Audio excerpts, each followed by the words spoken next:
Assalamualaikum warahmatullahi wabarakatuh. Saya Khoirudin Harjo, NPM saya 24206010075. Saya dari kelompok Sokrates, tim kontra. Di sini saya sebagai pembicara satu mengenai mosi debat, yaitu perancangan perundang-undangan Omnibus Law. Di sini saya akan membacakan argumen kontra dari saya. Rancangan perundang-undangan Omnibus Law dapat menimbulkan sejumlah permasalahan serius. Salah satunya adalah potensi pengabaian terhadap prinsip transparansi dan partisipasi publik. Proses penyusunan yang terburu-buru dan dilakukan secara terpusat dapat mengurangi kesempatan bagi masyarakat, serikat pekerja, dan ahli untuk memberikan masukan yang konstruktif. Hal ini berpotensi menciptakan kebijakan yang tidak sesuai dengan kebutuhan real di lapangan, serta mengabaikan keberagaman perspektif yang seharusnya dipertimbangkan dalam proses legislatif. Selain itu, dalam menggabungkan berbagai isu dalam satu undang-undang Omnibus Law dapat berisiko menghasilkan peraturan yang tumpang tindih atau ambigu, mempersulit implementasi di tingkat daerah, dapat membuka celah bagi potensi penyalahgunaan kekuasaan. Kebijakan ini juga dapat memperburuk ketimpangan sosial dan ekonomi, karena seringkali lebih menguntungkan kepentingan pengusaha besar atau investor asing, sementara mengabaikan kesejahteraan pekerja dan kelompok masyarakat rentan. Berikut argumen dari saya. Terima kasih.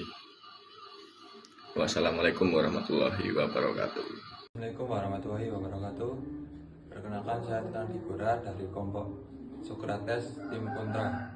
Di sini saya membaca kedua dari tim Sokrates. Rancangan undang-undang Omnibus Law sebetulnya satu dari 4 Omnibus Law yang diusulkan pemerintah kepada DPR. 3 diantaranya adalah soal perpajakan, ibu kota baru, dan kefarmasian yang semuanya masuk dalam program legislasi nasional 2020. Kontroversi rancangan undang-undang Omnibus Law yang membahas cipta kerja muncul karena pasal yang dianggap tidak memihak kalangan buruh. Rancangan undang-undang Ciptaker sangat berpihak pada pengusaha yang diharapkan bisa meningkatkan iklim investasi. Yang pertama, aturan upah bagi pekerja. Rancangan undang-undang Omnibus Law memuat pasal terkait aturan pengupahan yang banyak ditentang kalangan pekerja. Aturan ini dinilai sangat berpihak pada kalangan pengusaha dan memandang buruh tak lebih dari mesin produksi. Upah ditetapkan berdasarkan satuan waktu dan satuan hasil. Tulis rancangan undang-undang Cipta Kerja pasal 88B. Selain itu, rancangan undang-undang Omnibus Law mengubah ketentuan upah minimum yang akan diterima buruh. Sebelumnya dalam peraturan pemerintah nomor 78 tahun 2015, penetapan upah dilakukan provinsi serta kabupaten atau kota. Gubernur menetapkan upah minimum sebagai jaring pengaman. Upah minimum sebagaimana dimaksud pada ayat 1 merupakan upah minimum provinsi. Tulis rancangan undang-undang Cipta Kerja pasal 88C. Yang kedua, sanksi administratif bagi pengusaha. Rancangan undang-undang Omnibus Law hanya menetapkan sanksi administrasi bagi pengusaha yang melakukan pelanggaran, misal dalam bidang perlindungan dan pengelolaan lingkungan hidup. Pengusaha tak lagi bisa dikenai sanksi pidana jika ketahuan melakukan kesalahan dan merugikan pihak lain. Pemerintah pusat dapat menerapkan sanksi administratif terhadap penanggung jawab usaha atau kegiatan dalam hal pemerintah pusat menganggap pemerintah daerah secara sengaja tidak menerapkan sanksi administratif terhadap pelanggaran yang serius di bidang perlindungan dan pengelolaan lingkungan hidup. Tulis rancangan undang-undang Cipta Kerja pasal 77. Sekian pendapat dari saya, kurang lebihnya mohon maaf. Terima kasih. Assalamualaikum warahmatullahi wabarakatuh. Saya Rukan Akila Majid dari kelompok Sokrates. Saya dari tim kontra. Saya akan membacakan RUU tentang perubahan Cipta Kerja Omnibus Law.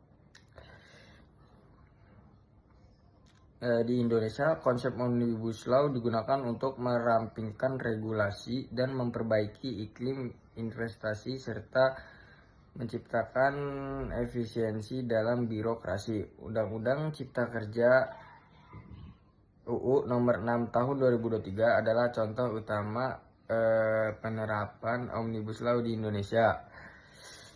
UU ini mencakup perubahan pada banyak undang-undang yang berbeda dengan tujuan mempermudah proses perizinan usaha, meningkatkan perlindungan bagi pekerja, mempercepat pembangunan infrastruktur, dan menguatkan ekosistem investasi. Saya akan membacakan dampak negatif dari adanya RUU Cipta Kerja ini, yaitu adanya risiko menurunnya perlindungan tenaga kerja.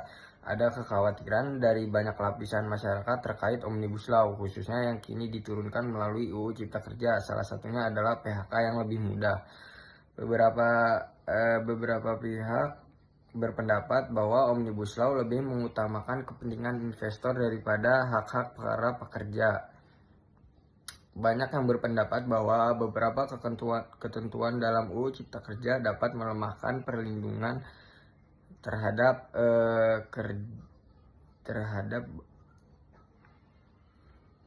banyak berpendapat bahwa beberapa ketentuan dalam UU Cipta Kerja dapat melemahkan perlindungan terhadap tenaga kerja, seperti pengurangan pesangon, fleksibilitas dalam pengaturan jam kerja, dan pengaturan tentang outsourcing.